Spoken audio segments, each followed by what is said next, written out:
everybody. Welcome to Sonic Talk, episode 866, recorded today, 29th of October, 2025. This is the live stream. We talk about all things to do with music production, synthesizers, drum machines, software, distribution, anything that really kind of fits in the remit of making, recording, distributing, performing music with a sort of lean towards electronic stuff, but it doesn't have to be that way. So welcome back. I had a week off last week. I was on holiday, which was great. Had a really nice time and nice and hot in Malaga. And it was 30 degrees all week. Astonishing. And then we get back and the clocks have changed, everything's gone, and it's now dark. But, you know, I feel ready for it. I feel I've recharged the battery, so it's been a wonderful breakaway, so I hope you haven't missed too much. We're back on track. Just one thing, if anyone out there is wondering what's happened to the shows on iTunes or Apple Podcasts, so am I. So if your feed is not updating, can you please get in touch and send me the link of it? I'm working with Apple to try and figure out. It kind of vanished, but I think they can bring it back. It's just that we need to join up and see whose feeds and what feed it is that's not updating. So please do get in touch for that, and we'll try and sort it out. So apologies to those who have been. Well, I suppose if you're not seeing this, then you wouldn't know what I'm talking about unless you're just watching it live. Anyway, I've already waxed on too far. I've talked myself into a cul-de-sac already. Let's just, as is traditional, have a quick message about joining us on Patreon, because it's a very, very positive thing you can do to help support us.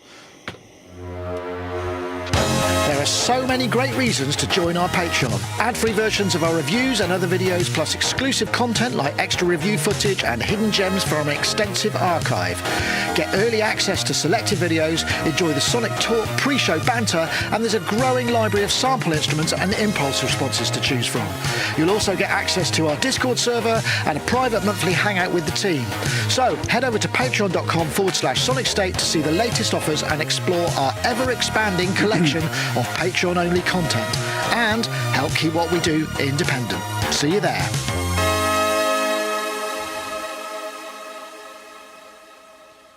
Yeah. And while I've got your information coming up, we've got you can win a UHE plugin of your choice, which is our current competition. We've got some amazing competition prizes coming up in the next few months, so do stay tuned on that. If you just go to sonicstate.com/competition, you can join, win any UHE plugin. This is the current one. What's coming up? 5 minutes with Liquid Sky, PPG W2 0.2 times 4 coming up with Paulee's just done that. And today in 1971, Frank Zappa's 200 motels, 2,000 motels even. No, it was 200 motels. They called it a mockumentary. I'm not sure if it was. I guess it was an art film, so I'm not sure mockumentary's right. It premiered in Beverly Hills on this very day in music. There we go. Anyway, let's get on to our guests. We have a bunch. We'll start with Steve Hillier, who's over there in Brighton. Mr. Steve Hillier is of Dubstar, DJ, songwriter, entrepreneur. I don't know what. I could think of many things to call you. I don't know if any of those are particularly apt, but I'm sure they are. How are you, Steve? You good? Yeah, I'm good. Thanks, Nick. I'll have to refine my biography one day. I think it always sounds like I'm trying a bit hard. But no, I'm good, thanks. I've been working on some new releases, some new music from me, which I've been kind of excited about. We've just had the 30th anniversary of the release of the first Dubstar album. And so same age as us. Everybody's doing the 30th anniversary this year. Yeah. 95 was a good year. So I've just put out an updated version of one of our big tunes from the 90s under the Polytech banner, and I would encourage people to come along and take a listen. It's a kind of I'm not sure how I could describe it. Maybe a sort of melodic house version of an old tune. I think it sounds pretty good. So you'll find it at my website, guys. Nice one. And thank you. I want to say thank you, Steve, for you gave us some really good recommendations. We tried the restaurant you mentioned, El Pimpi, which looked lovely. We went there. It was booked for the following 10 days, so we couldn't get a table. But we went in, we did go in and have a drink, and it looked lovely. So next time I go there, I'll go. Yeah. I'll tell you, my highlight of Malaga was they have, there's an old sherry bar where you just go and there's just barrels and you just go in and you just all the guys are just wearing white shirts and black trousers, and people go there at about 6 o'clock, and you just have tapas and various different types of sherry, which was or I think vermouth, and it was bloody great. More than one evening was spent there for perhaps a little too long, if I do say so, but nonetheless. So thank you for the tips, Steve. And Rich Hilton is there at home, in the bosom of his family after touring the world, spreading the word of disco via the band Chic, where he can normally be found during the day job. How are you, Rich? I'm very well, thank you. Good. I didn't know whether is Hiltonius the right thing to put there. I don't know what to put on your lower third. Now I did look, and I can't say it was massively updated. Even as it's written, it's not spelled correctly. But I happen to be logged into YouTube right now under one of my different account, and that's called Hiltonius Music. Okay, but it's IUS at the end. Hiltonius. Oh man, well, so I've been sending people to nowhere for probably the last 20 years. That's so generous of you not to have mentioned it before. Wow, that's all right. It was strange. Okay, I'm blushing, I tell you. Yeah, well, not you could tell, but because my tan is so developed. But yes, lovely to have you, Rich, as ever, and nice to. Yeah, thanks for the tip. I'll sort it out right away, sir. I promise. Or maybe it'll take me another 20 years. I'm not sure. We've also got Paulee Bow and special guest, who's Tom, who's looking a little bit like a rabbit in the headlights. I'm not sure Tom expected to be on the show. Tom is, I'll introduce you first. Tom is a friend of Sonic, I think it would be fair to say. We met in Berlin where we were staying at the same hotel during Super Booth. Tom is a Patreoner, and we've met a few times. Glad to see you, Tom. How are you? Well? Good to see you. Yes, very well, thank you. Sort of a day off today. I was guessing. Watching. Yeah, good. Here in the Purple studio with Paulee, playing around with synths and stuff. Yeah, it's great. Nice. Sounds like the perfect day off. And Paulee, of course, how are you? I guess Halloween. I'm good, You're thank very you. excited. Halloween, you've got the your 13 Most Haunted Synths is premiering at 5:30 after the show, right? At 5:30, yeah. Just in case we drag on a bit. I didn't want to set it for 5 o'clock. I need to change. Something's gone wrong with the guest there. That's not right at all. Let me just fix that. No worries. No. You can still see and hear me, right? Yeah, absolutely can. Well, that's peculiar. It was a very, very good day until my amplifier blew up. Oh dear. So Tom graciously brought an old Kenwood hi-fi amp over for me to use while, I'm seeing it. So I can, make music and stuff. Basically. Amplifiers. That feels like such an antiquated. I'm just trying to think. The last time I've got an amplifier, but now all my speakers are self-powered. The concept of an amplifier feels like sort of almost gone the way of vinyl. I've got these vintage Technic speakers, and the tweeters on them are just absolutely amazing. Nice. And I'd probably have to spend a lot of money to get, such good high-end kind of reception. But yes, so he's popped over, replaced my amp. He brought with him this performance looper called Gloop. I don't know if you've heard of Gloop before, but it's a four-head. Right. It's got 4 heads, and essentially you can modulate the different loops, and so it's like a sort of with some great layers. 4-part granular kind of vibe. Very neat cabling, I might add. That is almost psychotic. This is how you know it's not mine. It's almost like sleeping with the enemy, and you open the cupboard door, and all the beans are like perfect. You know what I mean, kind of thing. But anyway, Tom popped over to play with the Polyvera, and we did a little jam and recorded a nice stereo mix of what we jammed. So. Cool. Apart from the amp blowing up, it's been a good day, and I'm looking forward to my premiere at 5:30. Nice, excellent. I don't know what's going on with the lower thirds. Oh, that's working. Why is yours not working? That's bizarre. Oh, there we go. I've got it there. Magical Synth Adventure 3216. I got there in the end. So anyway, we do have some topics to talk about. I mean, things that happened to me today. So while I was away, I had a sort of slight head cold and one of my ears got really blocked up. Or I think I might mention, actually, I started to have a little bit of balance issue, which is like BPPV, but only mild, not too bad. And the doctor looked in my ear and basically forced a load of, just blocked it. And they said, oh, you better get that sorted out. So I went to the audiologist today, after putting the stuff that you're supposed to put in. And he was an Indian gentleman. His English was not terribly great. It was all fine, absolutely brilliant. But one of the quotes of today was, "You have a very hairy canal." I don't know whether what that means in terms of whether that means my top end might be compromised. I'm sure it is at my advanced years, but that's quite attractive bottom end. Do you think you even should be doing reviews anymore with such a hairy canal? I'm not sure. It feels like I'm massively compromised. But as soon as he said it, I literally thought, I'm going to use that today. That's just such a brilliant piece of information. Right. Anyway, already. Yeah, exactly. So let's have a look. So we've got. I'm not sure. That sounds a little. It sounds a little bit too. What's the word I'm looking for?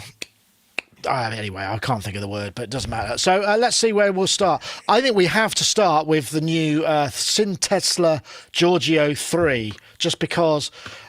I mean, it's not often you get a synth like this made. This is from SynTesla, and it's the Giorgio III that has been commissioned by Mr. Hans Zimmer for the live tour. So I've got a bit of a video.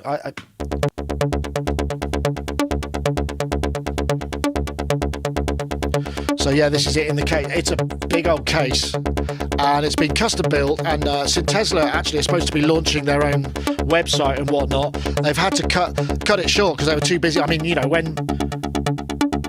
when Hans calls, I suppose you drop everything and do this, because this is a pretty good. I mean, that is a monster instrument. We're not getting any close-ups on this particular one. Oh my god, I didn't realise it was that big. That is crazy.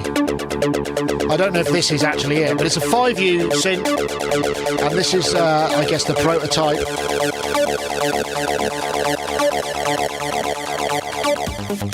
And this is them putting it all together for the tour. Yeah, it is. It keeps going. Oh, there we go. Look at that. That is beautiful. Although, I mean, it looks quite hard. If you suddenly had to turn around and go, I know what the problem is, where would you start with something like that? It's pretty epic. Anyway, I mean, just what a beautiful thing. It's been hailed as maybe, well, actually, from a story on Synth Anatomy, it's sort of one of the phrases they coined was, is it the new Tonto? I mean, it's way, way bigger than that. But it's a beautiful thing. A really impressive and some lovely. It's sort of, there's a bit of the HR Geiger about it, but SynTesla are going to be making this stuff. It's actually by I'm trying to think. It's SynTesla Giorgio III, so I'm guessing it's named after Giorgio Moroder, possibly, by French designer and developer SynTesla, who is called Pierre-Jean Tardiveux. I'm not sure if they have some connection with Yves Usson. There seemed to be something mentioned there, but it wasn't officialised, so I'm not sure. So they've said they've been postponing the release of the new SynTesla.com site while they do this, which is fair enough. I know, this is pretty impressive. Rich, I mean, we were talking pre-show about the whole kind of massive synthesizers. I mean, this looks like it's ready for the world's biggest and most famous modular for a bit anyway. I mean, I don't see how you'd outdo that. It's absolutely ludicrous, the size of this, and God knows what it costs, but it's a thing of beauty, right? It is. It's absolutely gorgeous. It kind of, in the way that it's sort of anthropomorphized into a character on stage in the tour, I think that's really kind of fun and interesting, and it reminds me of a point in a John Fogerty concert where they roll out the original Pleat and Roll custom amp that he used to record all those classic songs, and they introduce it as though it's a human being, and he plugs into it, and then they play those songs. But in this case, it's not a classic instrument. It's a completely new instrument that none of us has ever used or heard. And it's absolutely gorgeous and stunning and gigantic and makes a fantastic backdrop for the band, however it's being used. And I will presume that the demo I just heard is not a bunch of Howie patches running in Zebra 2 or Zebra 3. Well, possibly. It is actually that thing that we're looking at. And once in my past, I did come across a synthesizer approximately the size of this thing. And it was at the State University in Albany, New York in the 1970s. During the 70s, Moog was located in upstate New York, and they were seeding a lot of their instruments in the local university community because those were people who could actually pay for them, other than mini Moogs and things of that nature. And at SUNY Albany, they had a Moog modular rig that was 5 refrigerator-sized racks side by side full of modules. And it was it was shaped differently than this thing, but it generally, give or take a few, dozen modules, it was about the size of this thing. Crikey. And it was absolutely stunning to be in a room with the thing, because for me, it was like, it was like looking at Mount Rushmore or something of synthesizers. Wow. So that's my big synth story for the day. Big synth stories. Okay. There was a comment from I Sing the Body Electric. This thing looked suspiciously light and easy to move at one point. I'm guessing, if you think about the 200 Marshall 4x12s that only some of them had the speakers in because it wasn't necessary. I wonder if there's an element of theatricality. I'm not saying there's anything wrong with it. You don't have to use every single module on this. But it's kind of cool. I don't know, Steve, as a man who DJs with a USB key, and maybe this sort of thing probably fills you with horror. Can you imagine? There's no carry-on going on here. This is the boat you actually travel on. I'm one of those rare DJs who actually welcomed the end of vinyl because it's just so heavy and inconvenient, and I wasn't bothered about the sound. So bring on MP3s, and latterly, obviously, stuff that's much better.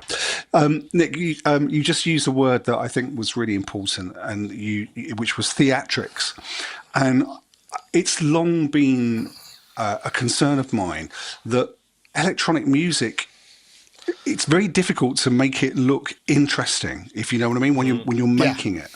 And so over the years, we have these amazing projector shows and now LED screens and all that kind of thing.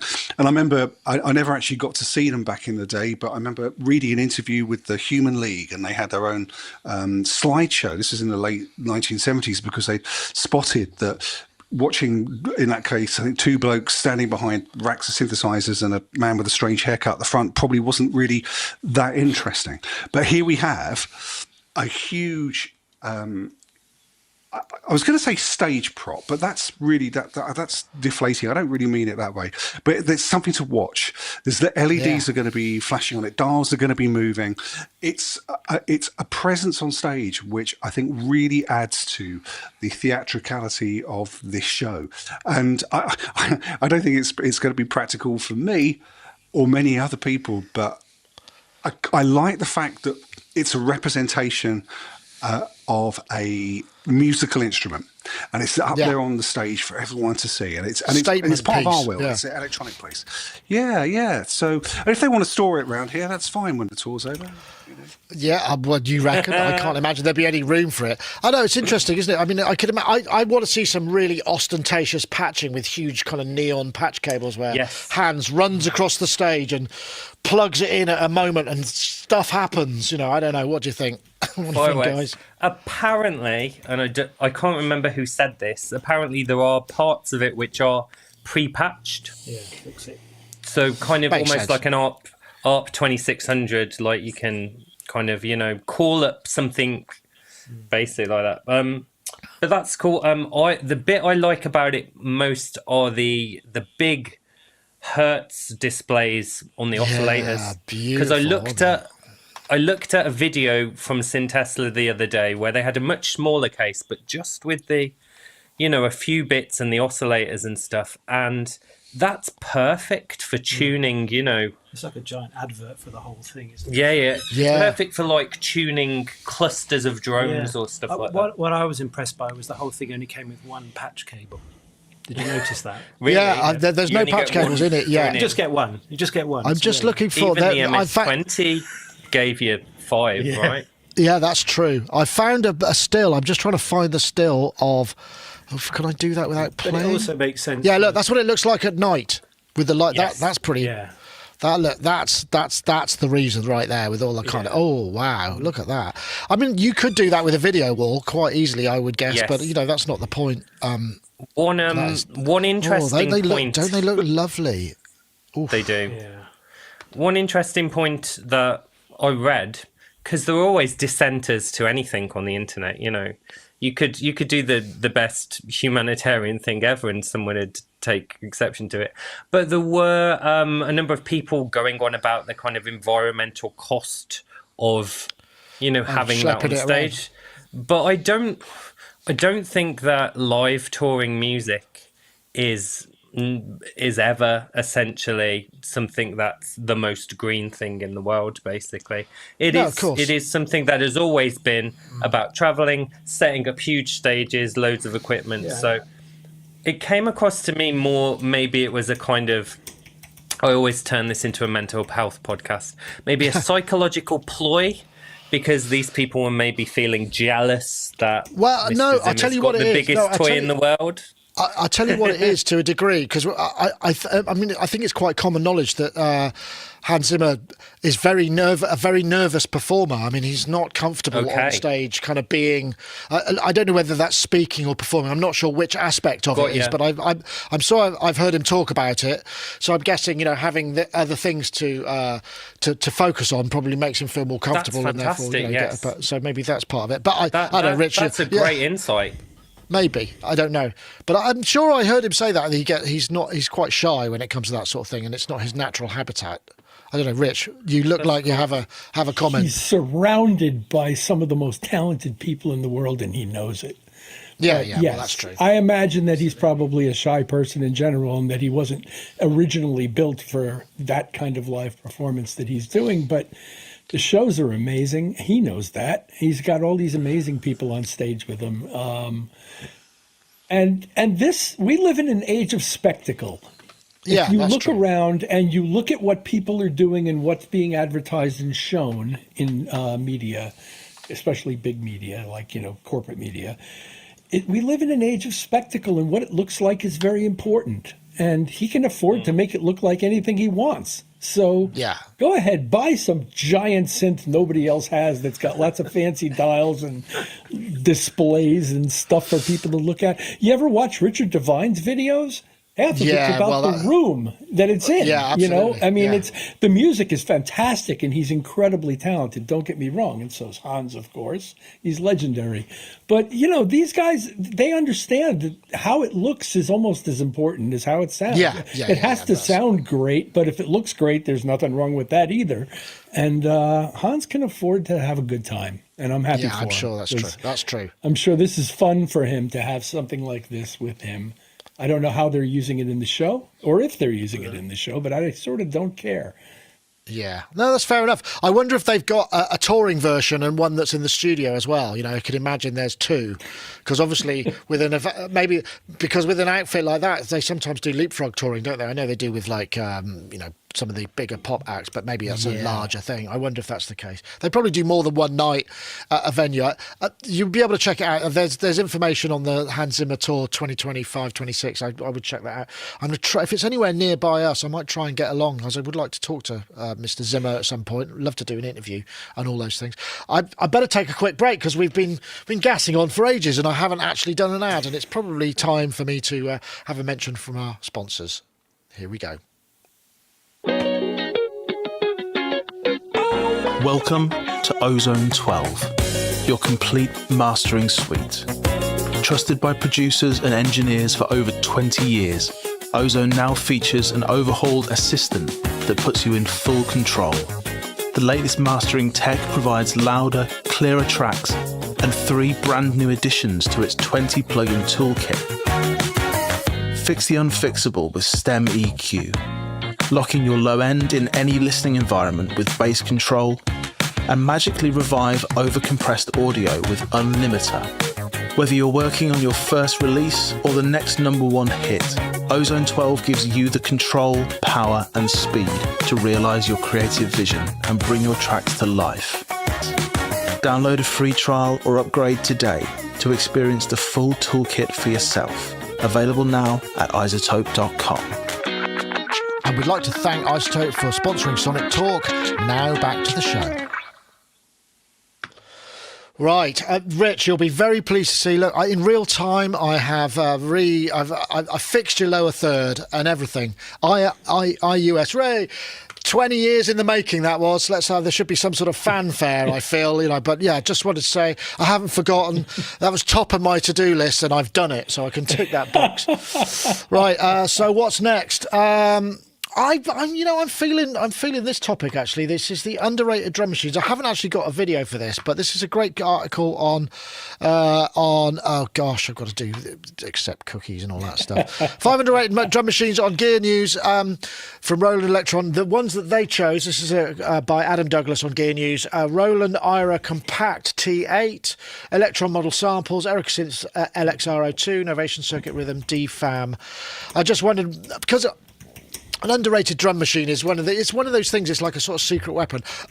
My current favourite, I think, is the Pocket KO, the KO2, the Teenage Engineering KO2. I think it's a really frictionless way to, well, not just drum machine, but sequence as well. I do really like that. And everybody has their own favourites. I mean, they're obviously classic drum machines, but I suppose underrated-wise. What do you think, Steve? Have you got any underrated drum machines kicking about the studio? Well, yeah, I've got a few contenders for this list. I think one that sort of ticks all the boxes and presses all the buttons, if you know what I mean, is the Roland TR6S.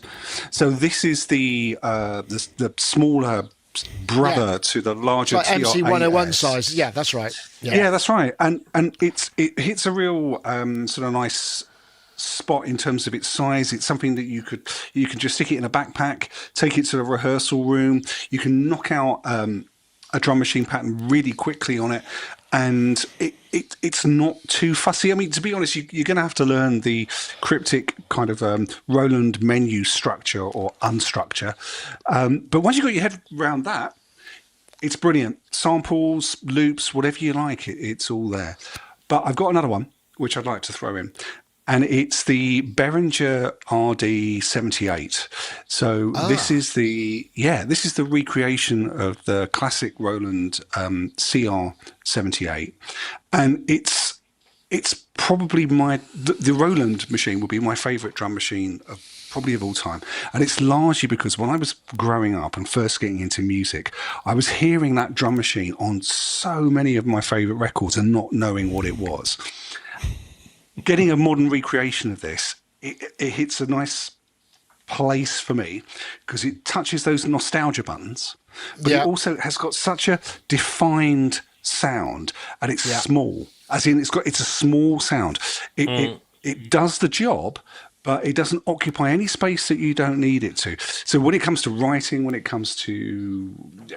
writing particularly, right, that's a good idea. Would recommend that. That's a good shout. It's a good machine. Yeah, for just that side. And funnily enough, I shot a video yesterday with Sound Toys. We were going through the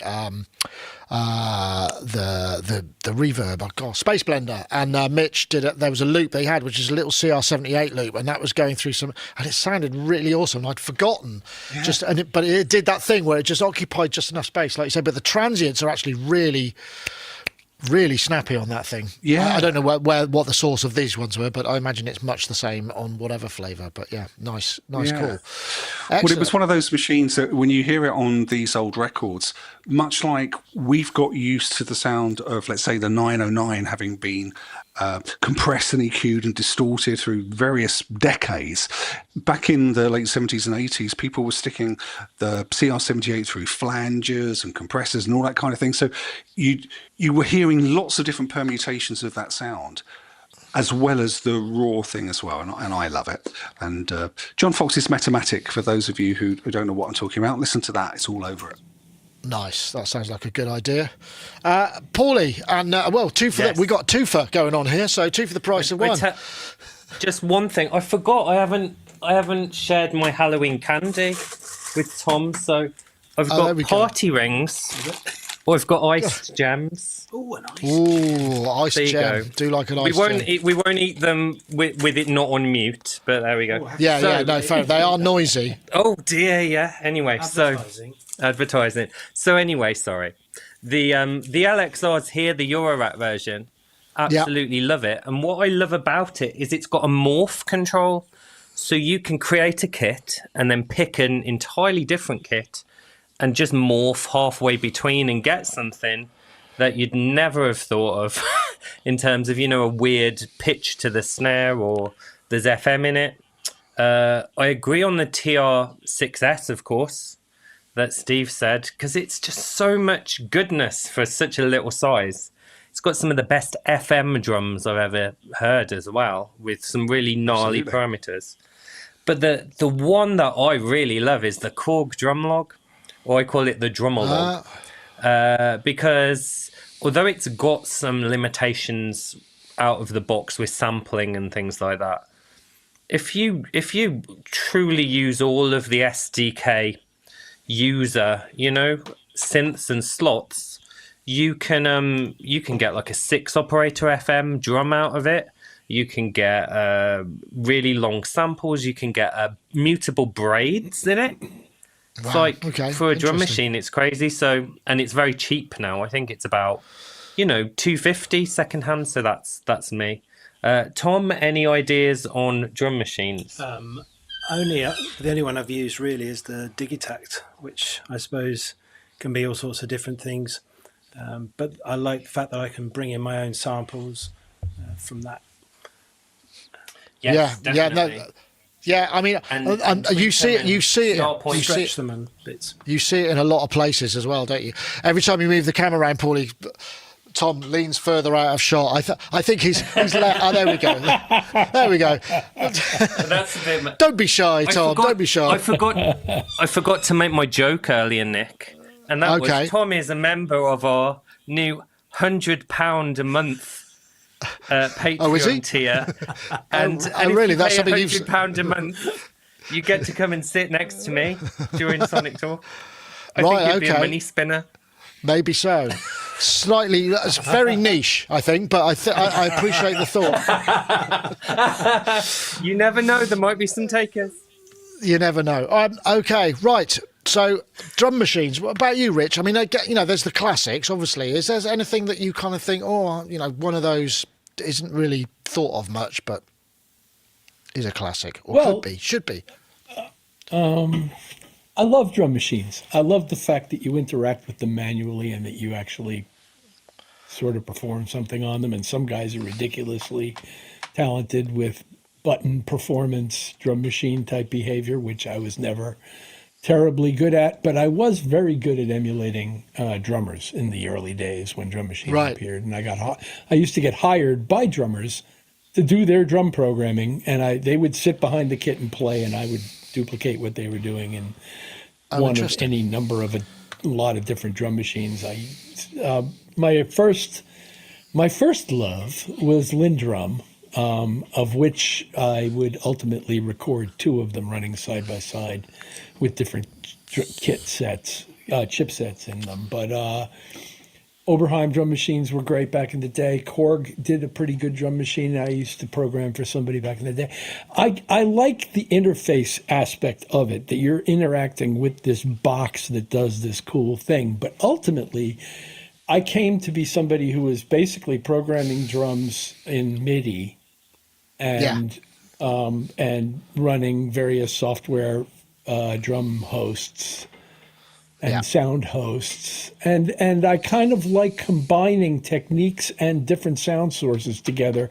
So like looped acoustical events with drum machine and maybe even some live percussion as well. Or anytime you can kind of mix media, the percussion section, it becomes instantly more interesting to me than anything you can do just in one of them. But still, any one of them is fine. It's just, for me, what had become interesting was combining those kinds of media formats together to create unique percussive sounds. It's stuff that lives and lives and breathes a bit more as well, isn't it? So, did you Didn't you have CV control on one of them? You told me once you liked to pitch toms up and down with CV. That's really cool, that is. How kind of you to remember that. Yes, I used to use Dr. Click back in the FSK days to modulate the pitch of drums in the Lindrum. And the drums and the congas basically were pitch modulatable with these free running. They weren't even free running. They were synced waveforms and with adjustable wave shapes that you could create as control voltages in the Dr. Click. And yes, I was doing that in 1983. Interesting. Amazing. Nice. Wow. Good work. Good work. So kind of you to remember. Oh, there we go. So, yeah, there are a number. Anyway, great article. Nice. Everybody's spoken, haven't they? Sorry, I'm losing track of myself, but I'm getting there. Let's see. So what's next? Gosh, underrated. Let's go. Let's jump a few. There's obviously quickly maybe the new GForce Software MAP. Let's just run a bit of that. I love this it. is It's amazing. another new original synth from our friends over at GForce. It feels like a movie kind of vibe. It feels like Dune. So this is a new 3 oscillator, complex oscillator. I'm an artist, songwriter, and producer. Today I'm trying out new software from GForce. It's called MAP. Can't wait to try it. Also known as minimum advertised price, I believe, in the US. But the thinking process behind MAP.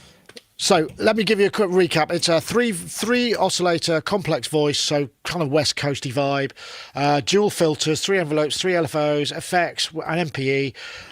There's some really great demos on the site. I mean, obviously, full disclosure, Dave's a really good friend of mine. He came down for my birthday the other week, but I didn't know this was coming.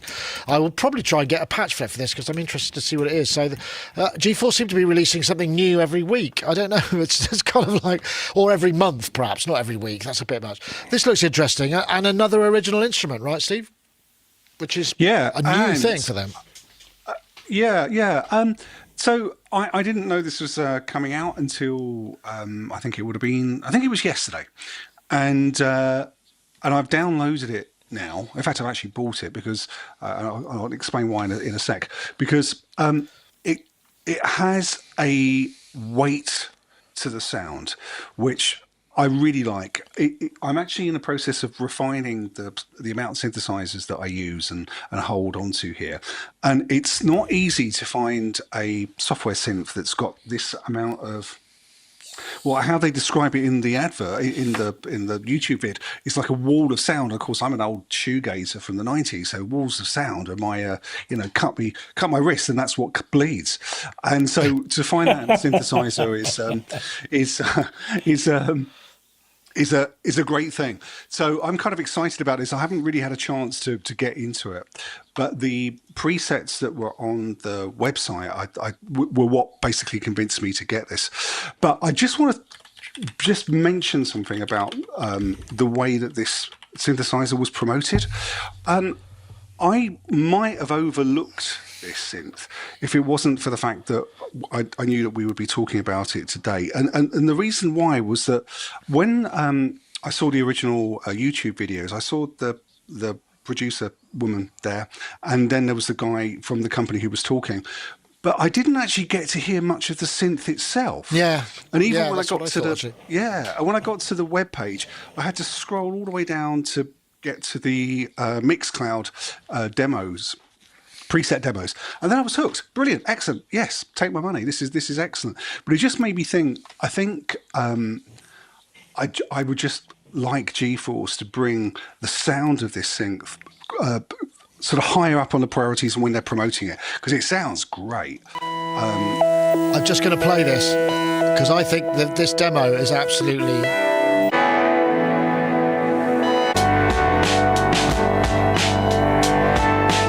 Yeah, I'll stop there because it just goes on. But the demos, honestly, because I just wrote to them and said, man, those demos sound really good. And I agree. There's a sort of weight to them. I mean, I'm only on earbuds here. I don't think that came across because obviously it's being compressed and stuff. But straight from the browser to my headphones, I was like, whoa, that sounds pretty good. So, yeah, good on them. Nice to see that it's branching out because, I mean, they've been emulators for... gosh, nearly 20 years, I would say. So to see this new stuff coming on is great to see. Rich, I know you're, like me, many of us are fans of the GForce stuff, and it's easy. It's harder to not be a fan than it is to be a fan, I think. Well, I love the stuff. In full disclosure, I do tests for them, so okay. I've been playing with this thing for a while, and it's awesome. It sounds amazing, and its interfacing with MPE is fantastic. It's the most fully integrated MPE instrument that they've released. And it's the most exciting thing I've seen since Pigments, actually, for MPE. Oh, interesting. Which really also interests me a lot in my little MPE world over here and my rig. And that's sort of what I'm mostly looking at right now, is what instruments I can play expressively with MPE. And this thing ticks more boxes than I knew there were. And so did Pigments in its own way. So I love GForce. I love the sound of this thing. I agree with Steve wholeheartedly that they should feature the sound of it more in the video than the talking. But the talking wasn't bad either, and they were both nice people. It's fine. And all that, so you kind of like them, so I get that part of it. But this instrument really sounds fantastic. I haven't spent too much time deep diving with it. I've played a lot of presets over a long period of time, but and I've done little tweaks here and there, but I haven't actually done any patch creation or really deep dives. But it really sounds great and interacts well with MPE. Nice. Yeah, nice. That stuff is great. We know this, but like I say, Dave has been a guest on this podcast for many, many years. I haven't seen him recently online, but good work. Most definitely. And I like the fact that the effects are kind of split into 3 areas, which are color, where you can split, sculpt, or devastate your frequencies. I'm into a bit of devastation. Time, a flexible quad delay, and then space, an ocean of grains and reverb. So it sounds like you can very easily get into those kind of modern soundtracky, slightly distressed, ambient film trailer kind of big tones, which is what people want at the moment. You can lock the effects as well, so you can change the patch and then lock the effects so that you can keep a kind of setup going, which is really nice. The walkthrough is excellent. I watched it earlier. I was going to download it, but it was 40 minutes, so I didn't have enough bandwidth to upload I just had some emails to answer, so I watched that at the same time. I don't know what people got in the messages, but the walkthrough was really, really good. And then, of course, the MPE side of it, where just the mapping of the MPE controls was so simple. It looked simple in theory. But yeah, I think the other thing as well was because it's a West Coast kind of leaning style of synthesizer, but actually the terminology is much more accessible, and the layout as well focuses on that central modulation area, which gives you lots of visual feedback. So I think from a user interface design, it's actually a really successful piece of software. It's great. Nice. Excellent. Well, check it out, GForceSoftware.com. I think it's on offer I think it's 50% off at the moment. I don't know when that runs out, but do check that out, and we'll hope you can enjoy it as much as we obviously clearly have. I'm going to get one into the account and see if I could do a patch flip or something on it. It's just that time is compressed for me at the moment since I got back from work, from holiday. That wasn't work at all. Okay, right. Well, gosh, there's so much stuff to do. I'm just trying to think whether to go. I don't know. I think we might have to go. I think we're going to go Kraftwerk just because. Have I done that? No, I better do the other ad, actually. I've still nearly forgot about that. I'll be back shortly, just after this. Native Instruments Modular Icons. Vintage modular synth sounds from iconic artists and instruments. Made in collaboration with the Bob Moog Foundation. Part of the Play series, great sounding presets and real-time control. Modular Icons was built from the real thing. Rare modular synths that shaped the sound of electronic music. Everything was sampled directly from vintage Moog, Buchla, ARP, and more, captured in detail, one knob turn at a time. You get the warmth and unpredictability of analog with the freedom of modern tools. The modulars themselves are so expansive, but when you are providing 10 or 12 different incredible modulars, people really have this immense palette to explore and to shape in their own way to create in their own way.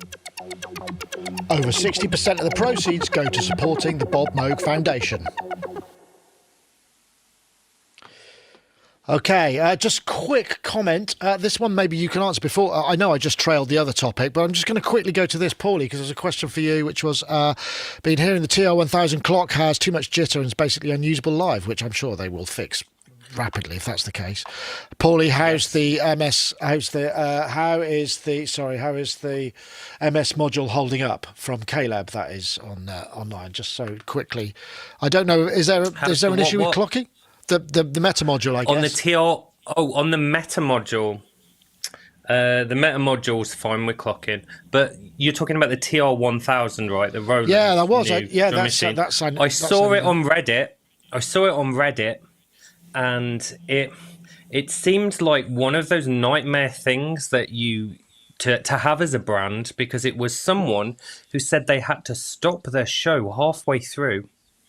Oops. And switch back to the TR-8S because they couldn't get the TR-1000 to clock directly. And I was like, surely Roland wouldn't... They've been making drum machines for so many years, they wouldn't put out an instrument where the... But, there were lots of comments, there were lots of engagement, and I haven't got completely to the bottom of it yet. Yeah, but I don't know. I think the thing we'd like to hear from is more TR-1000 owners, how they're using theirs, how are they getting on with kind of clocking it with, other devices, etc. Could be any number. It could be any number of things. There, it could be dodgy MIDI. Could be, if you're sending clock, there's a mismatch of clock rates. So maybe that's a little bit misleading. Definitely. Without more facts. But yeah, okay, all right. Well, in that case, it was quite an explosive, popular kind of engagement post, because these kind of posts are what social media is made of now, isn't it? Something explosive and argumentative and divisive. Oh, you've gone quiet, Nick.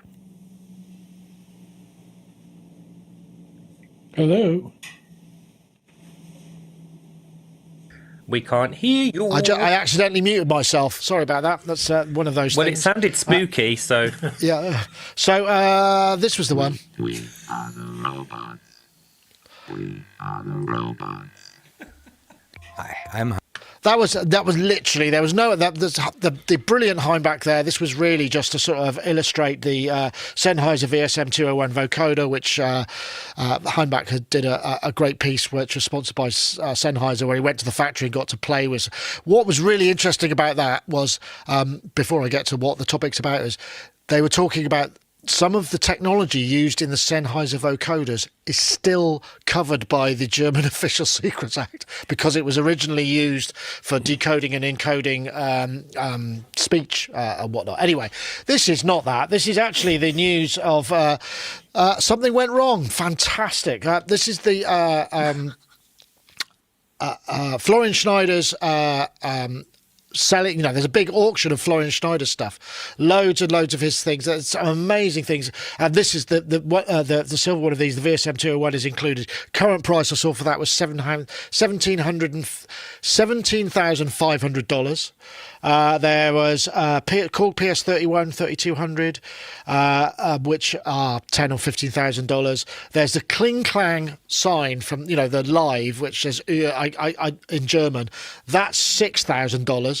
So there's some amazing memorabilia there, and I think the only thing that I could possibly afford was the rather amusingly titled DJ Mingle DMX light controller, which was about $450. But there's loads of I reckon if you're a saxophonist or a wind instrument collector, there's some really good stuff. I saw there's one sax there that's like 1909 sax, and it's $200, and I'm like, what the hell? That seems so ludicrous.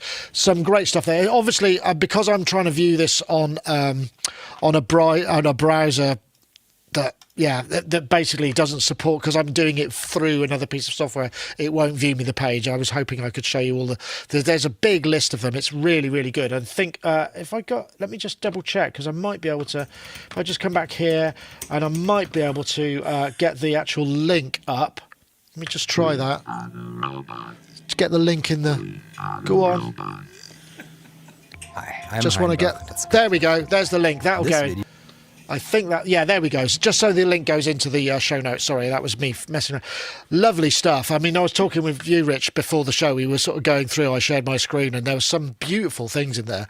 You saw, what was it called? It was some weird kind of trumpet / saxophone, and you passed it on to a mate of yours. Did you get a reply back about that?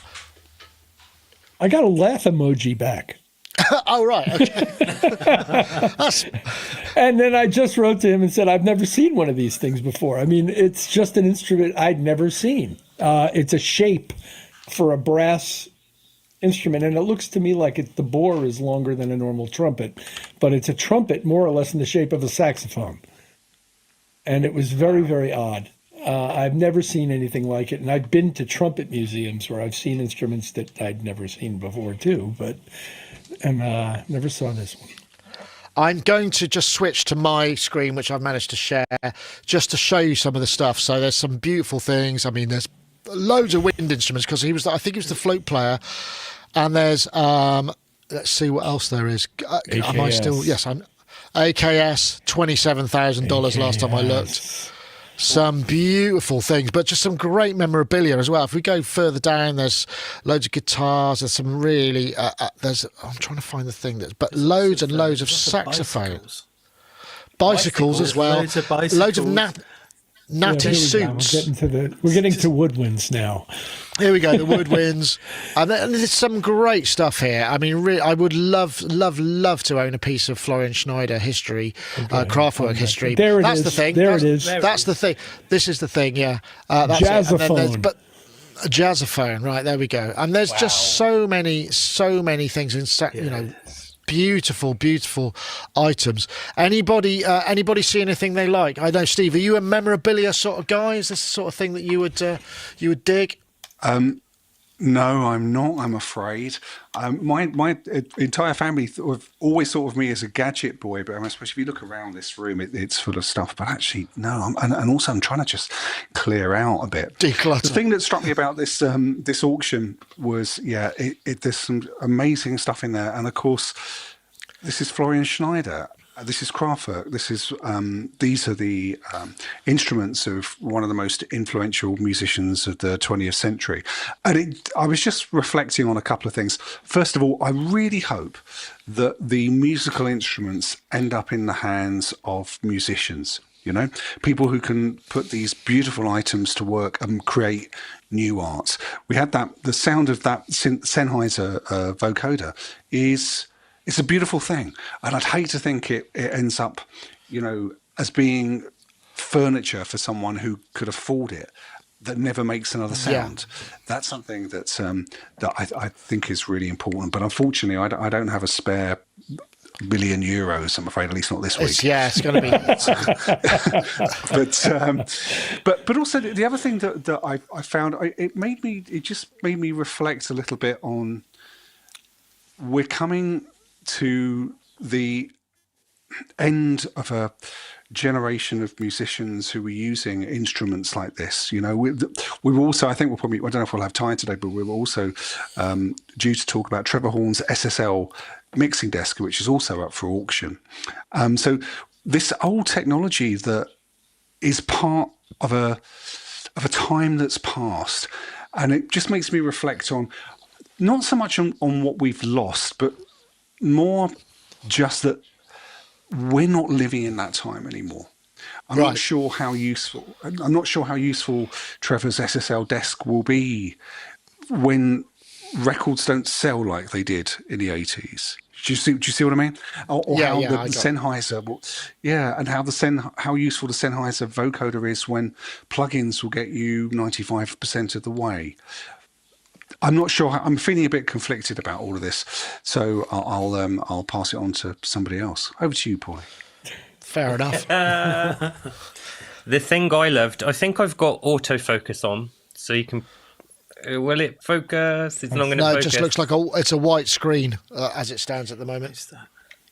I'm going to turn the brightness down. It's like a speech synthesizer thing. Oh yes, I saw that. MIDI controller, speech synthesizer. Matrix switches and phenome keyboard. Yeah, that's right. That's the one. That's the one I want, or that's the one I'd like to be recreated by Behringer for 100 quid, please. But apparently, it connects to different speech synthesis chips, and I just love the idea of having a phenome keyboard. A phenome keyboard, like they used to get very, very clever touch typist female secretaries to do this phenome stuff in the 1920s or 30s. I saw archive footage, of the first. Well, that's linked to this linked to this kind of early vocoder technology. I think it was Bell Labs that used the touch type. Yeah, I think that was it. Yeah. But I love all that kind of stuff. Speech synthesis, the first singing computer and all those kind of things. I absolutely adore. So I would like to have something like that, And also, there's an Amiga connection because that had a speech synthesizer in it, which I used as a child. That one sounded more like Stephen Hawking, though. So I used to stick the speaker out of the window. And then people would walk past the house. Abuse people. And I wouldn't abuse. I'd be more like, pay them compliments. Hey, good looking. Yeah. Hey, good looking. How are you? Give them compliments. That's excellent. I know, Tom. There were some great threads in that collection as well. Some lovely suits and shoes. Shoes. Yeah. The shoes are pretty. Unbelievable. I did the entire thing. Did you? I interviewed Florian briefly. We spent some time. He turned up at Music Messe and he was with Herr Schneider on Schneider's bureau booth, and I was trying to do an interview, and he was saying yeah, and he was being very impish, shall we say? So we'd turn up with cameras, and he'd run off and hide behind a modular and sort of peek out, and then run off again, and then come back, and he made it. And in the end, he just didn't do the interview, and so I never got to interview him. At least I don't think we did. I can't remember now. At least maybe I erased it from my memory. But he wore these. Every time you'd see him, he wore these incredible. I think that day he was wearing this kind of really beautifully tailored but Harlequin suit. So it was like a three-piece suit, but just Harlequin. It was, and he's really natty dresser. Some really good stuff. What size he was? He was quite. I think you and he may have sizes in common. He was quite. He wasn't very tall, and he was kind of quite slight. So I think. That's a compliment there. There you go. He wasn't as. You weren't as slight. I'm just fairly slight. Yeah, fine. I think there are a couple of corsets there as well. I'm not sure, but yeah, it's a great collection. Well, that'll be helpful. A great collection, really good collection, well worth checking out, and a jolly good fun. And I suppose by the same token, I should probably quickly do the Trevor Horn's SSL because you mentioned it, Steve, and it's also just a classic. But you kind of just behemoth of modern engineering. Technically advanced for the day. Well, it was in 1983 when it was installed for Trevor Horn in Sarm Studio West. Commissioned by Trevor Horn himself and built his exact specification. This is from Prop Store Auction, which is a kind of. I looked at their other things thinking, if they've got this, they must have some real. And they've got loads of sort of memorabilia from film sets as well. It's quite an interesting. It's quite cultural. All of it's sort of fairly cultural. This, sadly, I think they're still under offer, but the auction's closed. I couldn't quite make out. It's a bit complicated. It seems to have ended. It didn't reach its reserve, but they were expecting between 100 and 200k pounds. So it's a chunk of money. But this was the one. This was Frankie Goes to Hollywood. It was Wham. It was Seal. It was Grace Jones' Slave to the Rhythm, which in my opinion is a absolute masterpiece.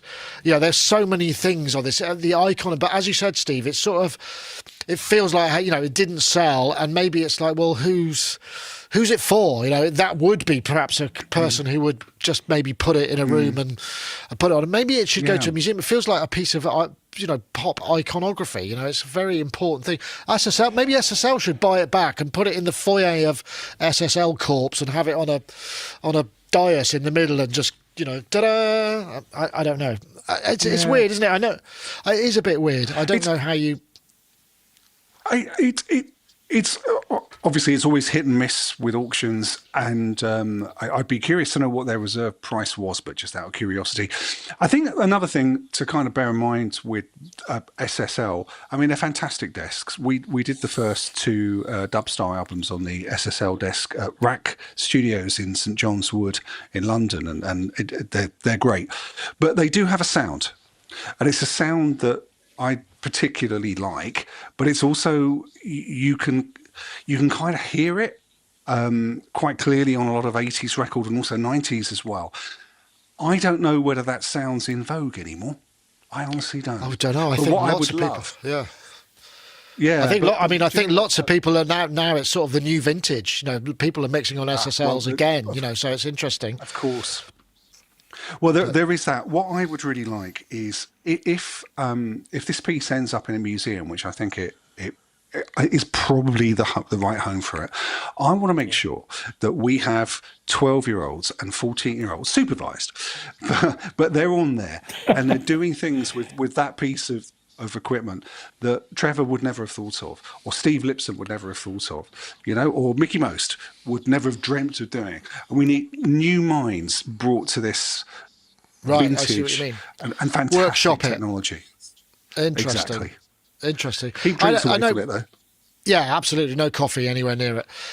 Rich, I mean, we were talking about this sort of notion of the idea of nostalgia with equipment or instruments is kind of weird because it's not about the equipment, it's about the user and the person. I suppose with something as functional as this, it is about the equipment as well.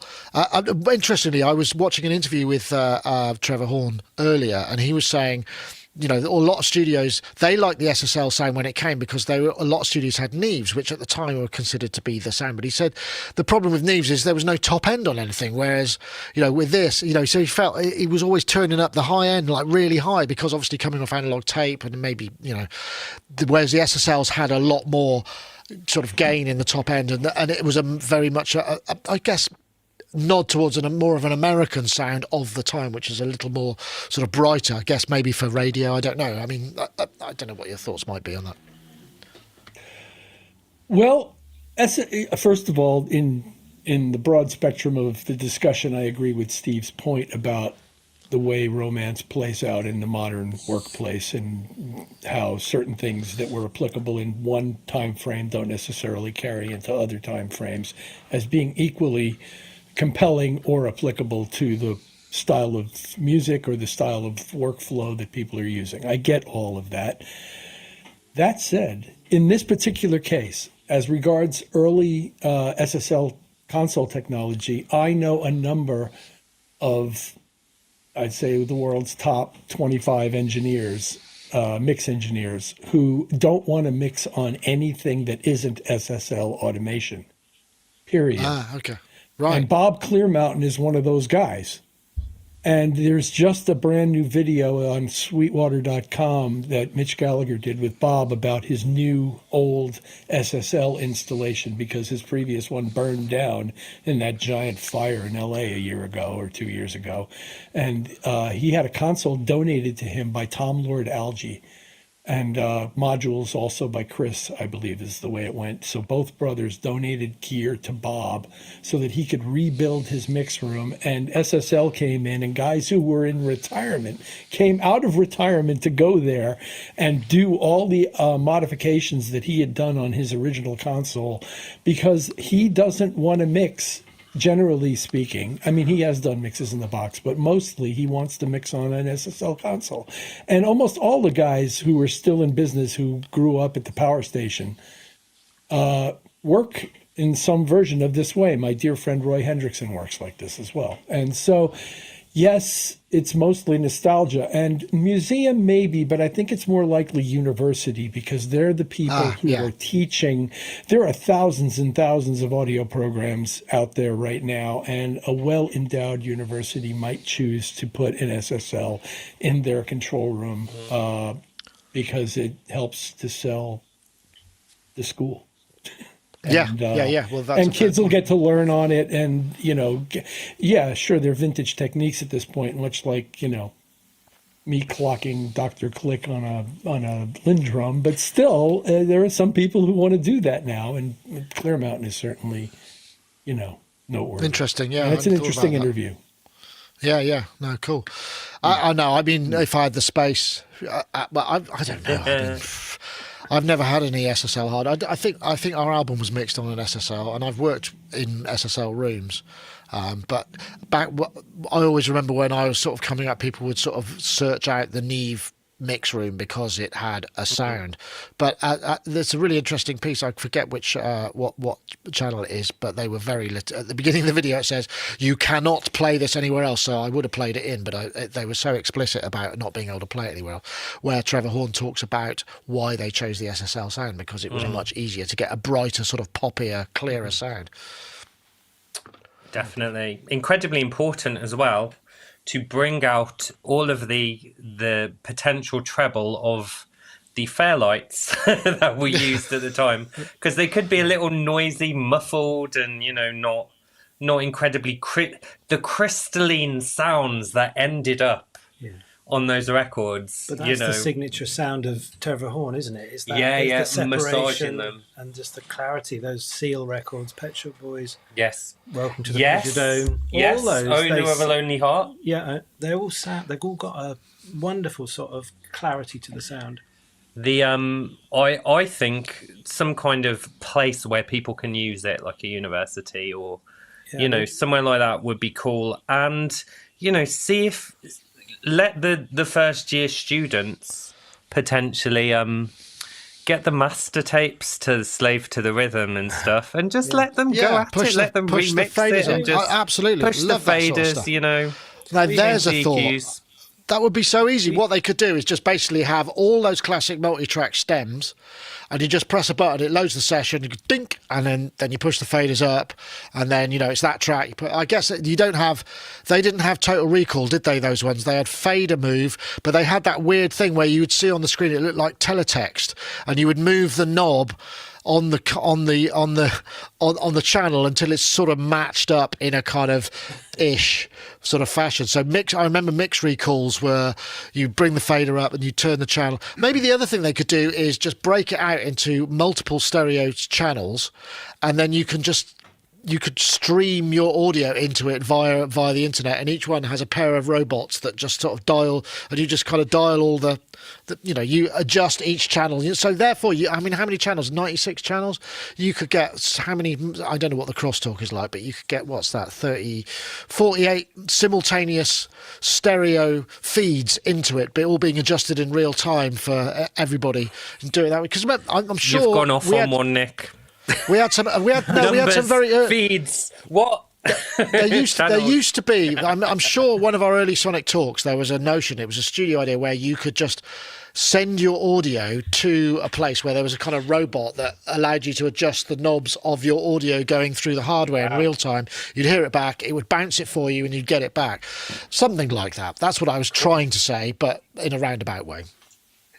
I don't know. Sounds amazing. Yeah. Tumbleweed, right? Okay, moving on swiftly. Just me. If only I still had it. I remember Howard Scarr did us an excellent tumbleweed, because this used to happen a lot more often. I've become more professional in my old age, obviously. That he sent in this amazing tumbleweed sample, which I could play in for just that sort of moment. I'll see if I can find it again. But Howie did us a great bit of sound design for that. It feels like we're probably at the end. It feels about right, because you've got to now go and prepare for your premiere, Paulie, right, which is in a mere 20 minutes. Indeed. So over on Paulie's channel, which is just there, Magical Synth Adventure, 5:30. Go and see the 13 most haunted synths. Can you give us any spoilers? The number one synth crashed and took a Windows 98 laptop with it. So it's definitely haunted. That sounds okay, right. Well, lovely to see you all. Steve, I'm guessing you're back to, what, are you decluttering, or what's your current task? Well, my current focus is my own new music, which is under the guise of Paulee Tech, like a Polytechnic, but with a K. And please do check it out. You can get to it on Spotify, but probably the easiest place to find me is on my website, which is stevehillier.net. And it's good for anybody who likes to have a little bit of a dance. Yeah. Nice. Excellent. Well, lovely to have you, Steve. Thanks for coming on. And Rich Hilton, I'm guessing nice to have a bit of quiet time, you can rake the leaves now, all of those chores around the house that have been building up while you've been gallivanting around the world. I'm sure there's plenty for you to do, but I'm sure you'll be out on tour again soon, or for some, what you were saying, in and out gigs. There's private gigs time of year, isn't it? Yeah. Mm-hmm. Yeah, there's one playing for the Prince of Mars and all that sort of stuff, yeah. Do you get to play the Star Wars bar?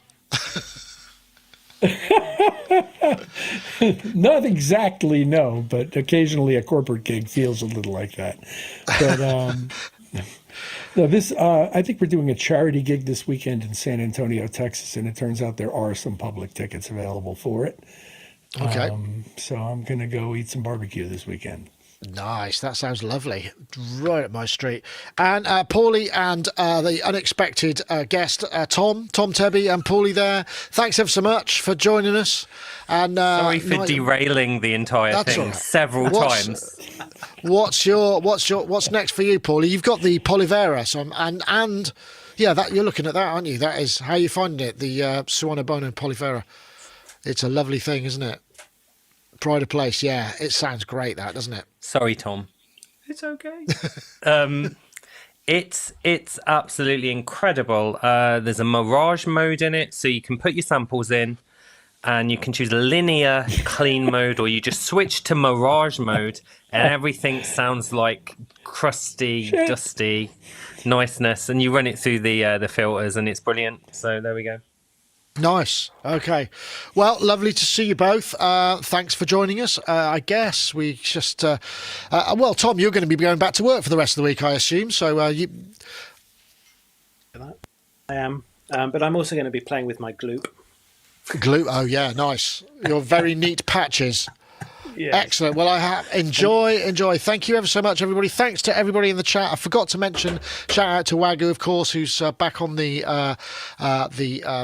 what am I trying to say? The moderation, as well as some of the back end stuff. Always much appreciated. Nice to see you all there, folks.